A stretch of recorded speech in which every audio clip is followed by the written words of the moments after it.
Everybody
Fica de pé no seu lugar, como Jesus. Vamos agradecer nesse momento de louvor, vamos agradecer por isso, pela festa. Pai, nós agradecemos a Deus por este culto que é oferecido ao Senhor como oferta, Deus, como meio de adoração. Que o Senhor possa receber cada louvor, cada canto que assim foram apresentados. Que o Senhor possa receber neste momento também, meu Deus, em nome de Jesus Cristo, ó Deus, os dízimos, as ofertas que foram, ó Deus, depositadas diante do Senhor, e que o Senhor faça multiplicar abundantemente sobre a vida de cada irmão, de cada irmã, que o Senhor prospere a vida deles, meu Deus, em nome de Jesus Cristo, Senhor, que haja abundância nos celeiros dos teus servos, Pai, que a prosperidade do Senhor alcance todas as áreas de necessidade da vida deles, em nome de Jesus. Amém e amém. Eu quero chamar aqui o Bruno, com a Angelita, juntamente com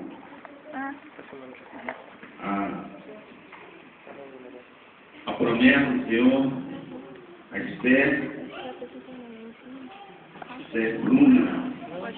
Nós vamos estar apresentando a vida dela ao Senhor Jesus nesta noite. Amém. Quero chamar a Janita, por favor.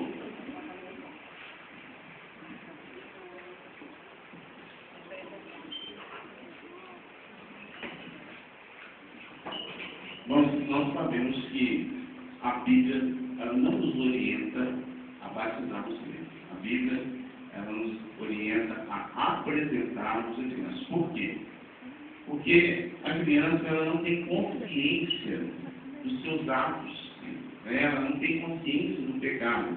E o batismo ele vem a partir do momento em que nós chegamos numa maturidade e com essa maturidade nós entendemos que nós estamos com uma natureza pecaminosa e que nós precisamos nos arrepender desses pecados e assim, então, nós tomamos a decisão de descermos as águas e ali entregarmos ao Senhor Jesus como confissão pública os nossos pecados. Agora, para a criança, não. A criança nós vamos apresentar ao Senhor, é um meio de consagrar ao Senhor, para que ela possa crescer diante do Senhor e ela não venha se desviar até que o período que ela chegue nessa maturidade e ela possa, por si própria, tomar a decisão de se batizar. Amém? Jesus disse assim: deixai vir as minhas criancinhas, porque das tais é o reino dos céus. Então nós vamos apresentar nessa noite, nós estamos alegres pela vida do Bruno, pela vida da Jesuíta, né? Essa bênção que o Senhor colocou na vida dele, e que Deus possa realmente assim, dar ao Bruno, da Jesuíta, muita tranquilidade, muita paz, muita harmonia, sabedoria, porque vocês são a referência dela.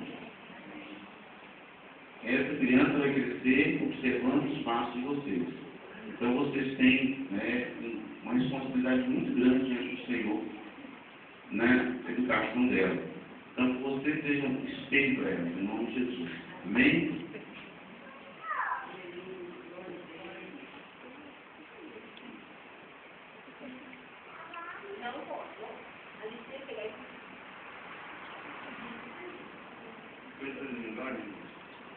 A gente olha para a criança assim, com um olhar tão puro. Por isso Jesus falou que nós temos que ter uma criança pequenininha, criança. Vamos apresentar o Senhor. Pai, em nome de Jesus, estamos aqui diante da tua presença e nós colocamos a vida da Esther em tuas mãos. Nós queremos, ó Deus, pedir que o Senhor venha, ó Deus, estar cuidando dessa criança, abençoando a vida dessa criança, Pai. Nós, ó Deus, apresentamos ela diante do Senhor e consagramos dela para o louvor, honra, glória e adoração do teu nome. Que essa criança cresça, meu Deus, cheia da tua graça, cheia da tua unção e da tua presença. Que o Senhor repreenda, Deus, o caminho dela, por toda e qualquer certa encilada do inimigo, Pai. Em nome de Jesus, ela seja bênção para a família dela. Em nome de Jesus, nós consagramos este ao Senhor nessa noite. Em nome de Jesus. Amém e amém. Amém.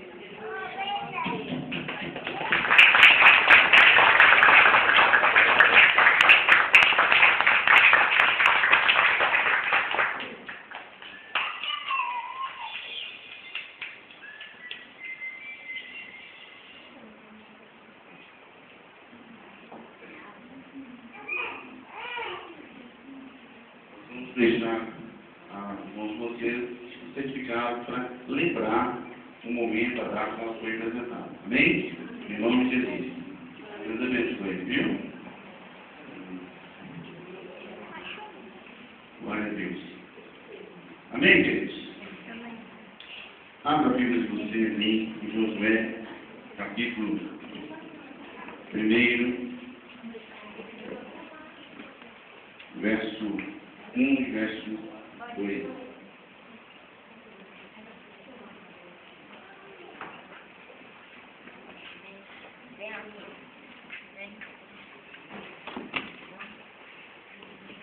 Glória a Deus. Todos se encontraram, digam amém, que ele encontrou, digam misericórdia. Amém? Vou tentar ser breve na minha palavra, porque nós ainda depois da mensagem nós vamos ter um testemunho aqui. O irmão Sivaldo está dando um testemunho, então vou tentar ser bem breve aqui na minha palavra. Amém? Em nome de Jesus Cristo. Josué, capítulo 1, verso 1 e 2. Está escrito assim: sucedeu depois da morte de Moisés, servo do Senhor, que o Senhor falou a Josué, filho de Num, servo de Moisés, dizendo: Moisés, meu servo, é morto. Levanta-te, pois agora, e passa deste Jordão, tu e todo este povo, a terra que eu dou aos filhos de Israel. Feche seus olhos em nome de Jesus, vamos orar. Pai, agradecemos ao Senhor neste momento por este texto que nós acabamos de ler. Sabemos que aqui o Senhor tem algo a compartilhar aos nossos corações. Fala conosco, segundo a tua vontade, segundo o teu querer. Manifeste a tua glória, Senhor, nesta noite. Ó Deus, e que a tua palavra seja viva e eficaz e mais importante do que qualquer espada de dois mundos, e cumpra o querer do Senhor em nossas vidas, em nome de Jesus. Amém e amém. Pode sentar em nome de Jesus. Queridos, quem foi Josué? Josué foi um general de guerra, um homem levantado por Deus para poder ser ali o braço direito de Moisés. Moisés foi aquele a quem nós sabemos que o Senhor o separou para que ele pudesse livrar o povo de Israel das garras de Faraó. Josué ele era da tribo de Efraim, filho de Num e neto de Elisão, um príncipe maioral. Então Josué já tinha nas suas veias, já corria nas suas veias esse potencial de guerreiro, de guerrear as guerras do Senhor. Foi alguém que fez toda a diferença, foi alguém que destacou para o louvor da glória e adoração do Senhor. Moisés tinha uma incumbência do Senhor que era de resgatar este povo e levar este povo à terra prometida. Porém, Moisés ele não alcançou a finalização deste projeto e Deus então, a partir daí, transfere essa responsabilidade para Josué. Nós sabemos que Moisés significa tirar das águas. E Josué significa ele é a minha salvação. Josué, o nome dele anterior era Oséias. Oséias significa salvação. Mas como ele não poderia ser a salvação, Deus então muda o nome dele para Josué, o que significa ele é a minha salvação. Eu queria falar com você nessa noite sobre agora é o seu momento, agora é a sua hora. O texto nos diz assim, que sucedeu que depois da morte do servo do Senhor, Moisés, o Senhor então diz a Josué: Moisés, meu servo, é morto. Levanta-te, pois, agora e passa esse Jordão, tu e todo esse povo, a terra que eu dou aos filhos de Israel. Queridos, Moisés morreu. Moisés era a referência de Josué. Ele era o discipulador de Josué. Era através de Moisés que Josué começou a receber todo aquele treinamento que o Senhor tinha para o propósito na vida dele. E aí Moisés morre. E o Senhor disse para ele: Josué, Moisés morreu. Agora é hora de você assumir a liderança. É hora de você assumir aquilo que eu tenho para a tua vida. Mas para isso você precisa entender que Moisés não existe mais. Queridos, Deus tem propósito nas nossas vidas. Deus nos chamou com um propósito. Deus vai colocar pessoas na sua vida para caminhar juntamente com você, para que essa pessoa seja instrumento dele para o louvor da glória dele, para que essa pessoa seja um discipulador teu. Mas vai chegar um momento em que você vai ter que tomar a responsabilidade. Vai chegar um momento em que você vai ter que exercer a vontade de Deus para a tua vida. Nós não podemos todo o tempo ficar escorados e ancorados na fé das pessoas. Nós temos que ter a nossa própria fé. E quando o Senhor disse para Josué, ele disse: Josué, Moisés, ele combateu com combate, Moisés fez aquilo a qual eu havia determinado. E ele foi aquele que te treinou, aquele que te preparou. Agora é o momento de você assumir a liderança. Mas para isso, você vai ter que tomar uma atitude, porque o meu servo Moisés morreu. Queridos, se nós conhecemos a história de Josué, a fama de Josué corria por toda a terra.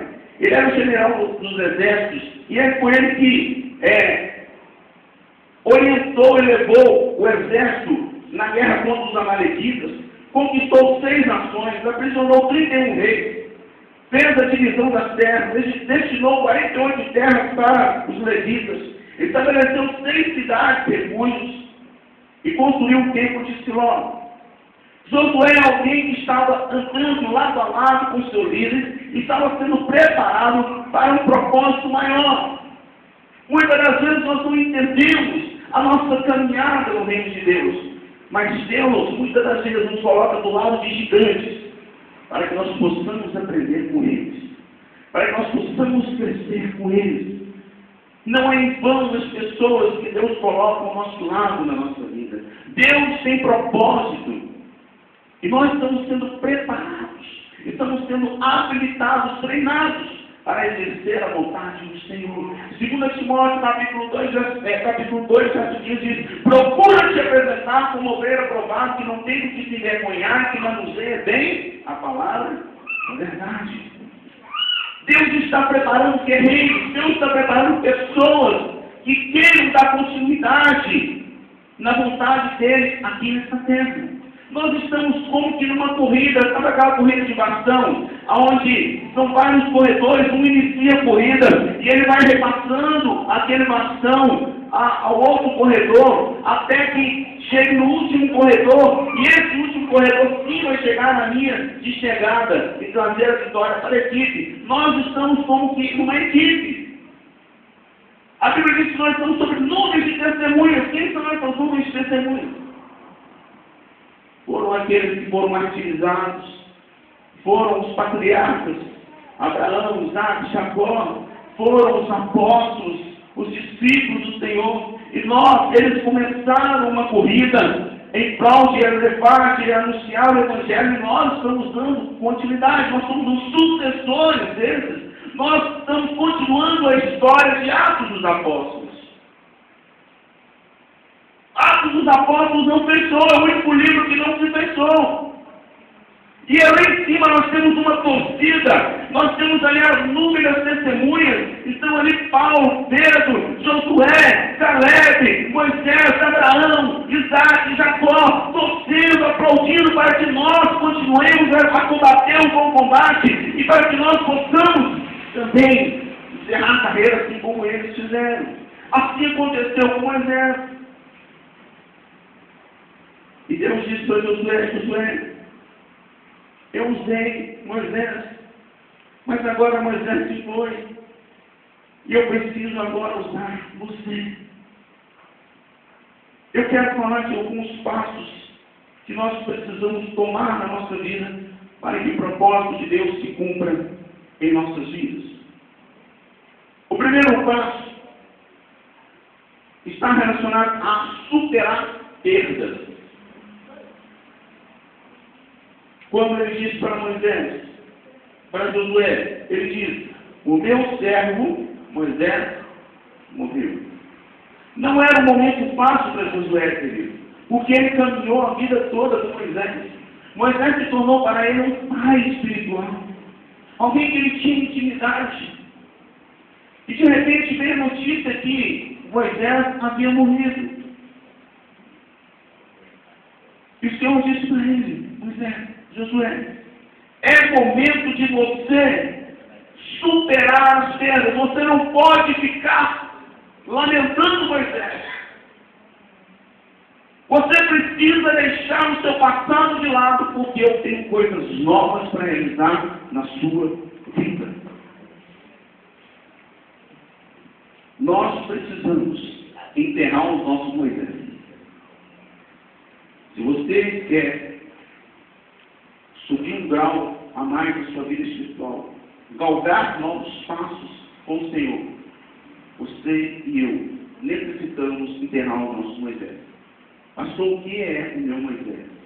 Eu não sei. O seu Moisés é aquilo que você tem talvez uma dependência com ele, ou teve uma dependência, que foi para você muito significativo na sua vida. Mas que é hora de você enterrar esse Moisés para que Deus possa fazer de você um Josué. Aquele que reconhece que a sua salvação vem do Senhor. Porque, embora ele tenha aprendido com Moisés, foi o seu líder que o ensinou grandes coisas, Deus queria deixar para ele uma lição. Moisés foi apenas um instrumento na sua vida, mas sou eu em quem ele conduz a sua vida. Pessoas vão passar na sua vida, pessoas vão ser influências na sua vida, mas quem guia os seus passos é o Senhor. E o primeiro passo de quem quer assumir a vontade de Deus na sua vida é superar perdas. Quando nós falamos, trazemos a imagem de Moisés morto, nós podemos também fazer uma aplicação em coisas na sua vida que foram muito significativas e que hoje já não estão presentes na sua vida fisicamente, mas estão presentes na sua vida, talvez emocionalmente, psicologicamente e às vezes até espiritualmente, e talvez você ainda não tenha enterrado. Talvez é aquele emprego passado que você tinha muita alegria, aquele emprego que te dava bons rendimentos. Eu tenho um amigo em que, eu já citei isso em algumas pregações, mas ele sempre estava trazendo à memória um emprego que ele tinha, que lhe dava estabilidade, ele tinha uma vida muito boa, e de repente a vida dele mudou, ele precisou tomar novas decisões, e diante dessas decisões ele deixou aquele emprego. E daí por diante ele não teve outro emprego que se equiparasse àquele emprego que ele havia tido. Então ele vivia sonhando com aquele momento. E ele não conseguia enxergar o novo de Deus para a vida dele. A Bíblia diz assim, queridos, em Isaías 43, verso 18 e verso 19: não vos lembreis das coisas passadas, e nem considereis as antigas. Não percebeis? Eu estou criando algo novo. Querido, nós precisamos deixar o nosso passado no passado. Se nós queremos desfrutar de um presente, e uma possibilidade do futuro, porque o futuro pertence ao Senhor, o presente nos pertence. Nós estamos vivendo por isso que chama presente. É o presente que Deus te deu. Esse dia pertence a você, e você deve vivê-lo e desfrutá-lo da melhor maneira possível. Mas o seu passado passou. O seu futuro pertence ao Senhor. E para que você e eu possamos desfrutar do presente e do futuro, precisamos enterrar o passado. Filipenses capítulo 3, verso 13, o apóstolo Paulo diz assim: uma coisa eu faço, me esquecendo das coisas que para trás ficaram, eu prossigo para o alvo da soberana vocação em Cristo. O apóstolo Paulo, ele já estava curado do seu passado. E diante dessa cura, ele tem uma decisão, ele tem um objetivo, ele tem um propósito, que era prosseguir para o alvo da soberana vocação em Cristo. Eu e você necessitamos ter um objetivo na nossa vida. Precisamos viver o propósito de Deus para as nossas vidas. Mas, pastor, diante de circunstâncias que acontecem na minha vida, como eu vou viver o propósito da minha vida? Josué não ficou ali lamentando o seu passado. Josué entendia que dali para frente ele tinha que tomar uma nova atitude. Então o Senhor disse para ele: levanta-te. Chega um momento que nós precisamos levantar, queridos. Há um momento que nós precisamos tomar uma atitude. A Bíblia diz em Isaías 61, 70, verso 1: levanta-te e resplandece, porque a glória do Senhor vem nascendo sobre ti. Deus quer manifestar a glória dele na nossa vida, mas nós precisamos ter a atitude de levantar. Há momentos, a Bíblia diz em Eclesiastes 3, de chorar. Mas tem um momento que você tem que enxugar as lágrimas e tem que partir para frente. Tem que prosseguir. Nós não podemos parar. Não podemos deixar que o nosso passado ou situações na nossa vida que cheiram morte contamine o nosso presente e o nosso futuro. Primeiro passo: superar perdas. O segundo passo, eu quero que você abra aí comigo em Josué capítulo 6.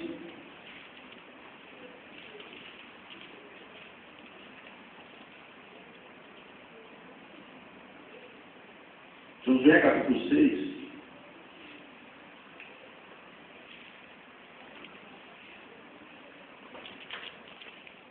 Josué capítulo 6, amém?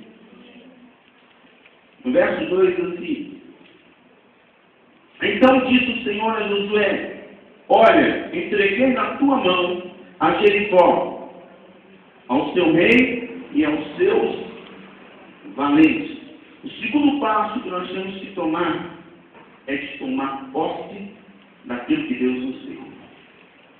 Saber que Deus tem um propósito para a tua vida, mas você precisa entender qual é esse propósito e tomar posse desse propósito de Deus para a tua vida. O Senhor disse para Josué: olha, eu entreguei na tua mão a Jericó, e ao seu rei e aos seus valentes. Tem coisas que Deus vai dar para você e que será de responsabilidade total sua. Nós não temos como transferir aquela responsabilidade que nos foi atribuída, aquela responsabilidade que Deus nos deu. O vocacionado é teu e Deus vai cobrar de você. Lembramos então daquela palavra dos talentos, ao qual o Senhor confiou uma quantia específica para cada um, e depois ele veio para ajustar conta com cada um sobre aquela responsabilidade que ele havia delegado. E ele não cobrou ninguém acima daquilo que ele sabia que aquela pessoa seria capaz de fazer. A Bíblia diz, em Eclesiastes capítulo 9, verso 10, tudo que vier à tua mão, faça segundo as tuas forças. Deus não está pedindo para você fazer além das suas forças. Ele está pedindo que nós devemos fazer segundo as nossas forças. Então Deus não vai colocar sobre você um fardo que você não seja capaz de carregar. Use o seu ombro, não seja capaz de suportar o peso. Todo o fardo que vier sobre a tua vida, sobre a minha vida, Deus já testou o nosso lombo. Deus já testou o nosso ombro. E Ele espera que nós venhamos cumprir com responsabilidade aquilo que Ele nos confiou. É dever nosso tomar posse daquilo que Deus nos deu. Aquilo que Deus nos entregou. A Bíblia diz, em João capítulo 3, verso 27, que o homem não recebe nada que não lhe seja dado dos céus. Tudo que você recebe é dado do Senhor. Tiago capítulo 1, verso 12. Toda boa dádiva, todo dom perfeito, vem lá de cima, do Pai das luzes, que não assombra nem mudança de variação. Esse é o segundo passo que nós precisamos tomar. Tomar posse daquilo que Deus nos deu. Terceiro passo, fala de trabalho. A Bíblia, ela relata que Deus criou o dia. Ele criou todas as coisas em 7 dias. Abra aí em Josué capítulo 6, verso 3 e 4. Diz assim: vós todos os homens de guerra, rodeareis a cidade, cercando-a uma vez. E assim farei por 6 dias. Fala comigo. 6 dias. Verso 4. 7 sacerdotes levarão 7 trombetas de chifres de carneiros diante da arca. No 7º dia, rodeareis a cidade 7 vezes, e os sacerdotes tocarão as trombetas. Preste bem atenção. Deus havia dado uma incumbência, uma missão a Josué, que era de Josué conquistar Jericó. E ele disse que não seria responsabilidade exclusiva de Josué. E aí Deus dá a ele uma estratégia. E nessa estratégia ele fala que eles deveriam, durante 6 dias, cercar a cidade. No 7º, os sacerdotes tocariam as trombetas. O número na Bíblia, ele tem simbologias. O número 6, ele fala de submissão. Para que nós venhamos conquistar aquilo que Deus tem para a nossa vida, tomar posse daquilo que Deus tem para a nossa vida, nós precisamos de uma ferramenta. Não basta apenas superar as perdas e nem tomar posse. Para que eu venha tomar posse, eu preciso de uma outra ferramenta, que chama trabalho. 6 dias fala do trabalho do homem. Em 6 dias, Deus criou a terra. O número 6 é o número do homem. E fala de quê? Fala de obra, fala de trabalho. Deus está lá nos céus, Ele é poderoso, segundo a Bíblia, Efésios 3:20, para fazer infinitamente mais do que pedimos, pensamos ou imaginamos, segundo o poder dele que opera em nossas vidas. Mas Deus, Ele está pronto a fazer por nós o impossível. O possível é responsabilidade nossa. Então não tem como a gente conquistar se não houver trabalho. Tem muita gente vivendo uma terra alienada e achando que o simples fato de profetizar ou até mesmo fazer alguns atos proféticos vai dar ela o direito de conquista na vida. Não, você pode fazer os seus atos proféticos pela fé, mas é necessário que você também e eu tenhamos trabalho, porque toda conquista vem através do trabalho. O 7º dia, ele fala de quê? Do descanso. E o que o descanso representa para nós? O descanso representa recompensa. A recompensa do seu trabalho. Então, a primeira coisa que nós precisamos fazer é trabalhar. E Deus deu um trabalho para Josué. Ele falou assim: Josué, eu dei a vocês, foi entregue a vocês Jericó. E você vai ter que tomar posse, você vai ter que conquistar.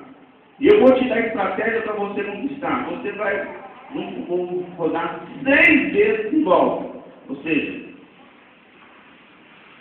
você vai ter que trabalhar. Agora, o seu descanso vai vir depois do trabalho. Sabe aquele jargão que nós usamos no meio cristão? Descansa no Senhor. Que é um versículo do Salmo 37. Entregue teu caminho ao Senhor, confia nele, mais não fará. Descansa no Senhor. Só que é o seguinte, irmão. Tem muita gente querendo descansar antes de trabalhar. Você está entendendo? O descanso é um fruto, é uma recompensa do seu trabalho. Então, necessário se torna primeiro trabalhar, depois descansar. Isaías 34:4 fala assim que nunca se viu e nem se percebeu um Deus além de ti, que trabalha por aqueles que nele esperam, mas não espera sentado não. Espera trabalhando. Espera fazendo o quê? Uma das evidências da fé é a atitude. Porque a fé sem obras, ela é morta. Se você crê, você tem que tomar uma atitude em cima daquilo que você crê. Então é necessário trabalho. 6 dias representando na Bíblia também planejamento. Deus planejou em 6 dias como seria feito todas as coisas. Deus não fez as coisas como a ciência, né, nos tenta fazer descer por goela abaixo, dizendo um Big Bang, é uma explosão. De repente do caos surge do nada, surge tudo. Nós somos inteligentes o suficiente para entender que o nosso Deus é sábio. E Ele planejou a construção de todas as coisas. Se você for em Gênesis capítulo 1, você vai ver o primeiro dia que Deus fez, o segundo dia que Deus fez, o terceiro dia, não é isso? Não é que está na Bíblia de vocês? Na nossa Bíblia? Então, houve da parte de Deus que um planejamento. 6 dias fala do tempo de trabalho, mas não um trabalho também desordenado, um trabalho planejado. Planeje a sua vida, planeje as suas conquistas, planeje os seus objetivos, aonde você quer chegar, como que você quer chegar, qual é o seu propósito. E se organize para que isso aconteça na sua vida. Provérbios capítulo 13, verso 12. A esperança adiada faz adoecer o coração, mas o desejo cumprido é a árvore da vida. Quando nós adiamos a esperança, quando nós não nos organizamos e quando nós não planejamos, ficamos confusos, ficamos perdidos, e isso nos leva a adiar os nossos sonhos. Isso nos leva a adiar a esperança que Deus tem colocado em nossos corações. Precisamos nos organizar. O 7º dia, ele vai representar para nós também realização. Depois de 6 dias trabalhados, depois de 6 dias planejados, depois de 6 dias organizados, você vai ver a realização dos sonhos de Deus na sua vida. A realização dos seus propósitos, que estão em sintonia e harmonia com os propósitos de Deus. Mas é necessário também trabalho. O 4º passo, Josué 6:6.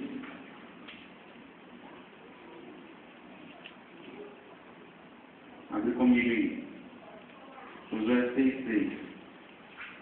Assim Josué, filho de Nun, chamou os sacerdotes e lhes disse: levai a casa a arca da aliança, e os 7 sacerdotes levem 7 trombetas diante da arca.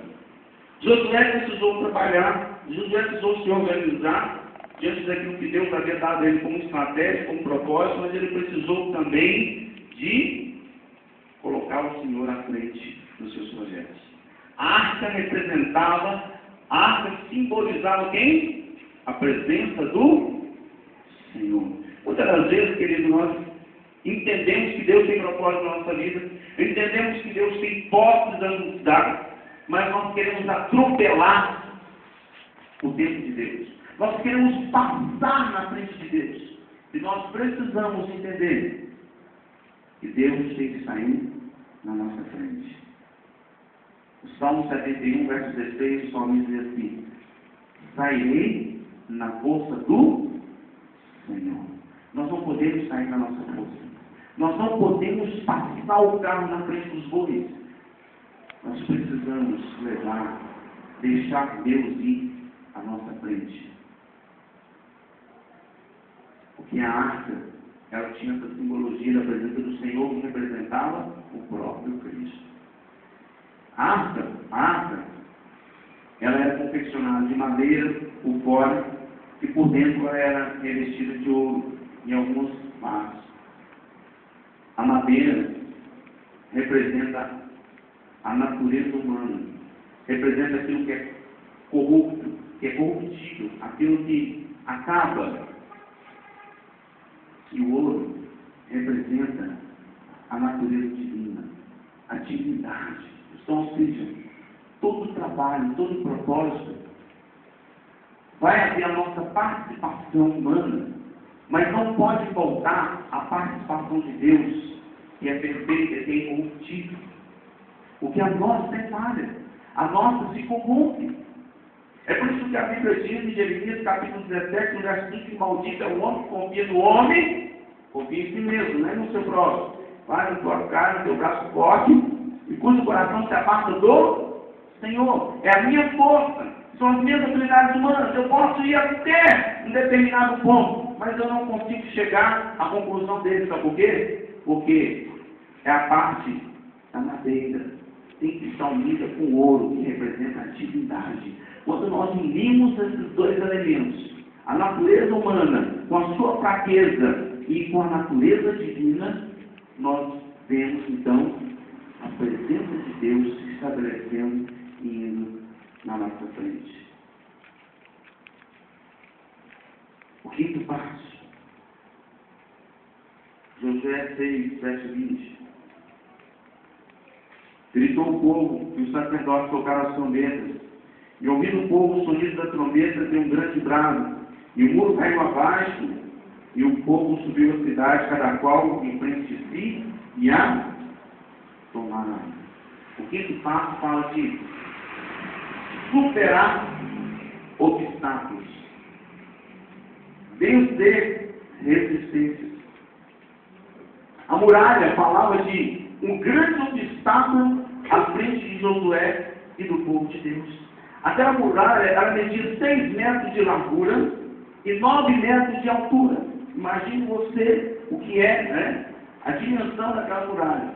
6 metros de largura, onde 2 carros poderiam trafegar em cima dessa muralha, tranquilamente.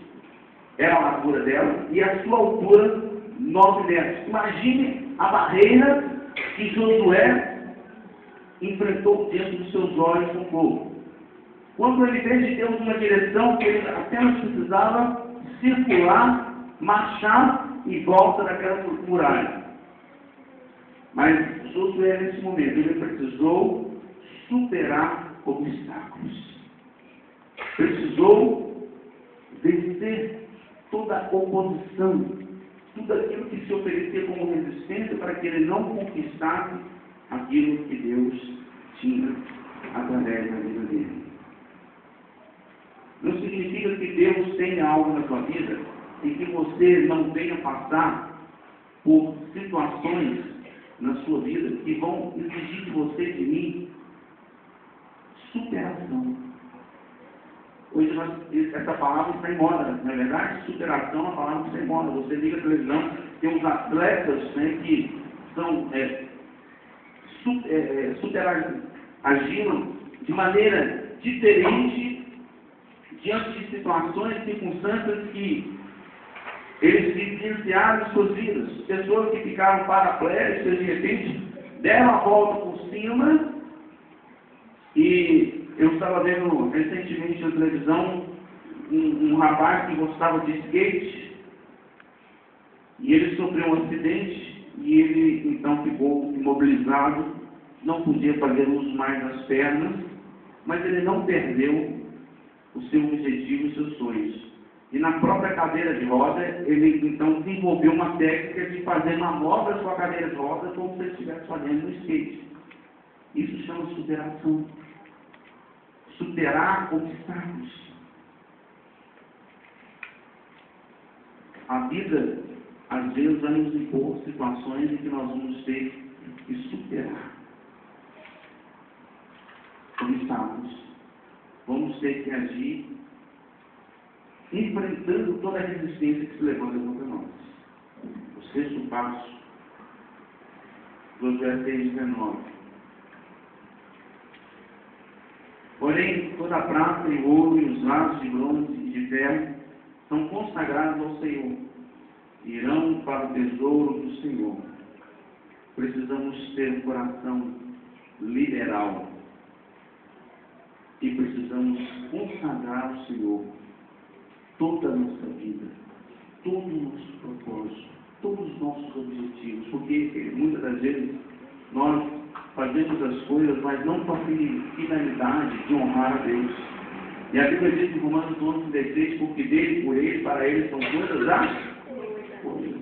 Deus havia dito para Josué que ele iria conquistar, mas aí Josué toma aquela atitude de todos os objetos de ouro, todos os utensílios que foram recolhidos seriam então consagrados ao Senhor, iriam para a casa do tesouro. Tudo que nós conquistamos na nossa vida, nós temos que reverter para o Senhor. Porque dele, e por ele, e para ele, são todas as coisas. Sua vida pertence a ele.